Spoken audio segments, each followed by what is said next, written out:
Gujarat ATS અને cost ગાર્ડે સંયુક્ત operation કરી 200 કિલોથી વધુ ડ્રગ્સનો જથ્થો જપ્ત કર્યો છે. દરિયાઈ માર્ગે ડ્રગ્સનો જથ્થો ગુજરાતમાં આવવાનો હતો, પરંતુ તે પહેલા જ એટીએસ અને કોસ્ટ ગાર્ડે પોરબંદરના દરિયાઈ વિસ્તારમાંથી ડ્રગ્સ ઝડપી પાડ્યું છે. પ્રાથમિક વિગતમાં ઈરાનથી 2 શખ્સ આ ડ્રગ્સનો જથ્થો લઈને આવતા હતા, જેમની ધરપકડ કરી છે. આજે આ ડ્રગ્સનો જથ્થો પોરબંદર જેટી ખાતે લાવવામાં આવશે. ગુજરાત એટીએસે ડ્રગ્સ પેડલર 2 ઈરાનીની ધરપકડ કરી છે. ગુજરાતનો દરિયા કિનારો 1600 કિલોમીટર જેટલો લાંબો છે. આ દરિયાકાંઠે છેલ્લા ઘણા સમયથી ડ્રગ્સની ભરતી વધી ગઈ છે. ડ્રગ્સની હેરાફેરી માટે ગુજરાતનો દરિયા કિનારો સિલ્ક રૂટ બની ગયો છે, પણ આ દરિયાનો ઉપયોગ વધી ગયો તેના તાર સીધા શ્રીલંકા અને અફઘાનિસ્તાન સાથે જોડાયેલા છે. સૌથી વધારે જો હેરાફેરી થતી હોય તો એ એમડી ડ્રગ્સની થાય છે. નેશનલ ઇન્સ્ટિટ્યૂટ ઓફ ડ્રગ એબ્યુઝના રિપોર્ટ મુજબ આ ડ્રગ્સ આપણી સેન્ટ્રલ નર્વસ સિસ્ટમને અસર કરે છે. રાજ્યમાં બોમ્બથી ઉડાવી દેવાની ગજબની પેટર્ન જોવા મળી રહી છે. પહેલા સ્કૂલોને ઈમેલ કરવામાં આવે છે અને પછી કોર્ટને ઉડાવી દેવાના મેલ મળી રહ્યા છે. આજે અમદાવાદ, રાજકોટ, વડોદરા, ગાંધીનગર, મહેસાણા અને વલસાડની કોર્ટને ધમકી ભર્યા મેલ મળ્યા હતા. વડોદરા ડિસ્ટ્રિક્ટ કોર્ટ દિવાળીપુરાને બોમ્બથી ઉડાવવાની ધમકી મળી હતી. સમાચાર મળતા જ પોલીસ અને બોમ્બ અને ડોગ સ્ક્વોડની ટીમ પહોંચી ગઈ હતી. ત્યારે કોર્ટમાંથી વકીલોને સહી સલામત બહાર કાઢ્યા હતા. કોર્ટ સંકુલ બહાર વકીલોના ટોળે જામ્યા હતા. ઘટનાની ગંભીરતાને જોતા ઉચ્ચ પોલીસ અધિકારીઓ પણ દોડી ગયા હતા. વલસાડ કોર્ટના ઓફિશિયલ ઈમેલ આઈડી ઉપર અજાણ્યા શખ્સે વલસાડ કોર્ટને બોમ્બથી ઉડાવવાની ધમકી આપી છે. ધમકી મળતા જ તાત્કાલિક વલસાડ જિલ્લા પોલીસની ટીમને ઘટનાની જાણ થતાં તાત્કાલિક ઘટના સ્થળે પહોંચી કોર્ટ પ્રેમિસીસ ખાલી કરવામાં આવી છે. 16 ફેબ્રુઆરી 2026થી સવારમાં ગુજરાતની 40 સ્કૂલને બોમ્બથી ઉડાવવાની ધમકી મળી છે, જેમાં વડોદરા શહેર જિલ્લાની 25 અને અમદાવાદની 15 સ્કૂલને ધમકીભર્યો મેલ મળ્યો હતો. અમદાવાદના વટવામાં કાર અકસ્માતની ઘટના સામે આવી છે. જોગણી માતાના મંદિર પાસે નશામાં કાર ચાલકે ગાયને અડફેટે લેતા ગાયનું મોત થયું છે. શખ્સે ગાયને ટક્કર માર્યા બાદ અન્ય કારને પણ અડફેટે લીધી હતી. અકસ્માતને પગલે લોકોના ટોળા એકત્ર થઈ ગયા હતા. લોકોએ કાર ચાલક યુવકને પકડી પાડ્યો હતો. કારની તપાસ કરતા સીટ પરથી ખાલી દારૂની બોટલ મળી હતી. પ્રાપ્ત વિગત અનુસાર 17 ફેબ્રુઆરી મંગળવારની સવારે શહેરના વટવા વિસ્તારમાં નારોલનો રહેવાસી રાહુલસિંહ જાડેજા i10 ગાડી લઈને પૂરપાટ ઝડપે જતો હતો. આ સમયે વટવા જોગણી માતાના મંદિર પાસેના ઠાકોરવાસની બહાર રાહુલસિંહ જાડેજાએ રસ્તામાં ઉભેલી ગાયની સાથે કાર અથડાવી હતી. કારની ટક્કર એટલી જોરદાર હતી કે ગાયનું ઘટના સ્થળે રોડ વચ્ચે જ મોત થયું હતું. આ ઉપરાંત રાહુલસિંહે બાજુમાં પડેલી સ્કોર્પિયો કારને પણ ટક્કર મારી હતી. બનાવ બનતા જ આસપાસના સ્થાનિકો દોડી આવ્યા હતા. દાહોદ અમદાવાદ હાઈવે પર એક ગંભીર અકસ્માતની ઘટના બની છે. લીમખેડાના ઢઢેલા નજીક ટર્નિંગ પાસે કાર ચાલકે સ્ટીયરિંગ પરથી કાબુ ગુમાવતા કાર ડિવાઈડર બાદ વીજળીના થાંભલે અથડાતા 3 લોકોના મોત થયા છે. અકસ્માત એટલો ગંભીર હતો કે લાશોને ટ્રેક્ટરથી ખેંચી બહાર કાઢવી પડી હતી. અકસ્માત અંગે મળતી વિગત અનુસાર મહારાષ્ટ્ર પાસિંગની એક એસયુવી કાર લીમખેડાના નજીક ઢઢેલા ટર્નિંગ પાસે ડિવાઈડર સાથે અથડાયા બાદ થાંભલે અથડાતા કારનો ભૂક્કો બોલી ગયો હતો. ટક્કર એટલી ભયાનક હતી કે થાંભલાના ટુકડા થઈ ગયા હતા. આ ગંભીર અકસ્માતમાં 2 લોકોના મોત થયા છે, જ્યારે એકનું સારવાર દરમિયાન મોત થયું છે. મૃતકોની ઓળખ મહારાષ્ટ્રના પુનાના અભિષેક યાદવ અને સચિન બિરાદર તરીકે થઈ છે. બંનેના મૃતદેહોને લીમખેડા ખાતે ખસેડાયા છે, જ્યારે સારવાર દરમિયાન મૃત્યુ પામેલા ચાલકના મૃતદેહને દાહોદ ખાતે પીએમ અર્થે મોકલવામાં આવ્યો છે. અમેરિકાના રોડ આઇલેન્ડમાં સોમવારે બપોરે હાઈસ્કૂલ હોકી મેચ દરમિયાન ગોળીબાર થયો હતો.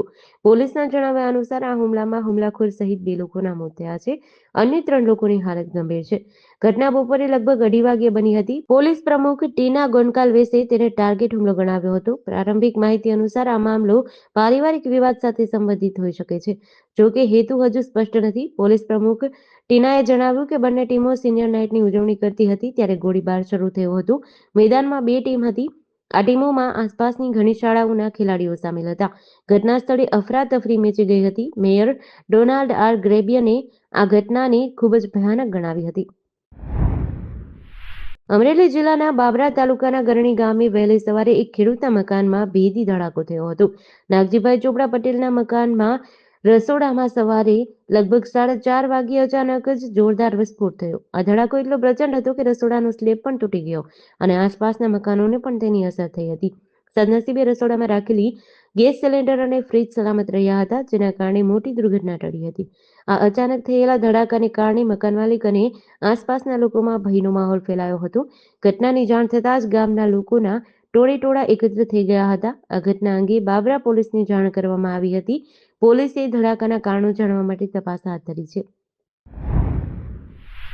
સુરેન્દ્રનગર પેરોલ ફ્લોસ કોડી પાટડી લૂંટ કેસના બે ફરાર આરોપીઓ અને જોરાવરનગર ઘરફોડ ચોરીના ગુનામાં સંડોવાયેલ ચડ્ડી બનિયાન ગેંગના એક સભ્યને ઝડપી પાડ્યો છે. આ કાર્યવાહીથી લાંબા સમયથી નાસ્તા ફરતા ગુનેગારોને પકડવામાં પોલીસને સફળતા મળી છે. પાટડી પોલીસ સ્ટેશનના લૂંટના ગુનામાં નાસ્તા ફરતા સતારશા આલમ શાહ દિવાન અને હયાત ખાન હુસેન ખાન મલેકને સેરલા ગામની તળાવની પાળ પાસેથી પકડી પાડ્યા હતા. પોલીસ હેડ કોન્સ્ટેબલ અજયસિંહ ધર્મેન્દ્રસિંહે ટેકનિકલ અને હ્યુમન સોર્સિસનો ઉપયોગ કરી આ સચોટ બાતમી મેળવી હતી. આરોપીઓને કાયદેસરની કાર્યવાહી બાદ પાટડી પોલીસ સ્ટેશનને સોંપવામાં આવ્યો છે. આ ઉપરાંત જોરાવરનગર પોલીસ સ્ટેશનના ઘરફોડ ચોરીના ગુનામાં છેલ્લા 2 વર્ષથી ફરાર કુખ્યાત ચડ્ડી બનિયાન ગેંગના આરોપી રંગીતભાઈ બાદરભાઈ મીનામાને અમદાવાદના બોડકદેવ વિસ્તારમાંથી ઝડપી લીધો છે. સુરતમાં ડભોલી વિસ્તારમાં આવેલી સસ્તા દરની દુકાનમાંથી સરકારી અનાજનો જથ્થો ખાનગી કોણીમાં ટ્રાન્સફર કરી સગેવગે કરવાનું ભોપાળું ઝડપાયું હતું. આ કેસમાં પુરવઠા વિભાગે તપાસ શરૂ કરી છે. હાલ તો K40 નંબરની વ્યાજબી ભાવની દુકાન સીલ કરી દેવાઈ છે. તેમજ દુકાનનો ઘઉં ચોખાનો જથ્થો સીઝ કર્યો છે. આ સાથે જ દુકાનમાં રહેલો સરકારી અનાજનો જથ્થો એક કરતાં વધુ દુકાનોનો હોવાથી મોટા કૌભાંડની આશંકા સેવવામાં આવી રહી છે. પુરવઠા વિભાગની પ્રાથમિક તપાસમાં દુકાન નંબર K40 પરથી ઝડપાયેલો જથ્થો એક કરતાં વધુ દુકાનનો હોવાની સંભાવના વ્યક્ત કરાઈ છે. તેથી શહેરની કઈ સસ્તા દરની દુકાનના સંચાલકો ગરીબોના હકનું અનાજ ચાઉં કરી રહ્યા છે, તેના મૂળ સુધી પહોંચવા માટે પુરવઠા વિભાગે તપાસ હાથ ધરી છે. ડભોલીની સસ્તા દરની દુકાન પર જાગૃત નાગરિકોએ દરોડા પાડ્યા ત્યારના વિડીયો સોશિયલ મીડિયામાં વાયરલ કર્યા છે. તેમજ આ વિડીયો રેકોર્ડિંગ કરી રહેલો વ્યક્તિ દુકાનમાં અંદાજિત 1200થી વધુ અનાજની ગુણી હોવાનું બોલી રહ્યો છે. જામનગરમાં એક યુવક પર 3 અજાણ્યા શખ્સો દ્વારા લાકડાના ધોકા વડે હુમલો કરવામાં આવ્યો છે. આ ઘટના લાલપુર બાયપાસ અને ઠેબા ચોકડી વચ્ચે આવેલા મોખાણા ગામના પાટિયા પાસે બની હતી. હુમલાનો વિડીયો સોશિયલ મીડિયા પર વાયરલ થતા પોલીસ એક્ટિવ થઈ છે. હાઈવે પર મોખાણાના પાટિયા પાસે એક યુવક એકલો ઊભો હતો, ત્યારે 3 શખ્સોએ તેને ઘેરી લીધો અને તેમની પાસે રહેલા લાકડાના ધોકા વડે આડેધડ માર મારવાનું શરૂ કર્યું હતું. આ સમગ્ર ઘટનાના આસપાસના કોઈ નાગરિક દ્વારા મોબાઈલ કેમેરામાં કેદ કરવામાં આવી હતી. આ વિડીયો હવે સોશિયલ મીડિયા પર વાયરલ થઈ રહ્યો છે.